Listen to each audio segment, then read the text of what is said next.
നല്ല ടാലൻ്റുള്ള കുഞ്ഞു പിള്ളേരെ കണ്ടുപിടിച്ച് അവർക്ക് അത്യാവശ്യം കുറച്ച് പൈസയൊക്കെ കൊടുത്ത് ടീമിൽ പിടിച്ചു നിർത്തി വളർത്തിയെടുക്കുന്നത് നല്ലൊരു പരിപാടി തന്നെയാണ്. കേരള ബ്ലാസ്റ്റേഴ്സിന്റെ മാനേജ്മെന്റ് അക്കാദമി പ്രോഗ്രാമിലൂടെ ആ പരിപാടിയാണ് നടത്തിക്കൊണ്ടിരിക്കുന്നത്. നല്ല ടാലൻ്റുള്ള പിള്ളേരെ ചെറുതിലെ കണ്ടെത്തി തങ്ങളുടെ കൂടാരത്തിലേക്ക് കൊണ്ടുവരിക, പിന്നീട് അവിടെ ഒരു ബിഗ് ഫിഷായി മാറുമ്പോൾ നല്ല പൈസയ്ക്ക് തൂക്കി വിൽക്കുക.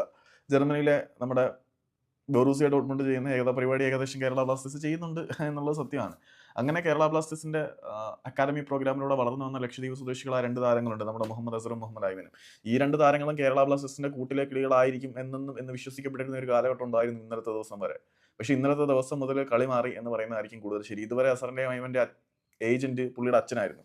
അപ്പം വാപ്പയാണ് ഏജന്റ് ഉള്ളതുകൊണ്ട് തന്നെ ബ്ലാസ്റ്റേഴ്സ് വളർത്തിയതാണല്ലോ, അങ്ങനെയൊക്കെ ഒരു സെറ്റപ്പിൽ ബ്ലാസ്റ്റേഴ്സിനെ താരങ്ങളെ പിടിച്ചു നിർത്താൻ പറ്റുന്ന ഒരു പരിപാടി ഉണ്ടായിരുന്നു. പക്ഷേ ഇനി കളി മാറിയിരിക്കുകയാണ്. ഇപ്പം അസറിന്റെയും ഐമന്റെയും ഏജന്റ് ഇനി അവരുടെ അച്ഛനായിരിക്കില്ല. പുള്ളി ഒരു ഓൺബോർഡ്, ഇനി 2 താരങ്ങളും ഒരു ഓൺബോർഡ് രജിസ്ട്രേഷൻ കമ്പനിയുടെ കീഴിലാണ്.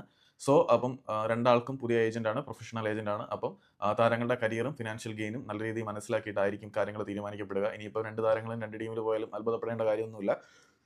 പ്രൊഫഷണലി താരങ്ങൾക്ക് കരിയറിൽ ഇമ്പ്രൂവ്മെന്റ് ഉണ്ടാക്കാൻ പറ്റുകയും ഫിനാൻഷ്യൽ ഗെയിൻ ഉണ്ടാക്കാൻ പറ്റുന്ന തരത്തിലായിരിക്കും ഇനി അവരുടെ കരിയറിന്റെ പോക്ക്. സോ കുഞ്ഞി ക്യാഷിന് ഇനി അസറിനെയും ഐമനെയും ബ്ലാസ്റ്റേഴ്സിന് വെച്ചുകൊണ്ടിരിക്കാൻ പറ്റില്ല എന്ന് സത്യം.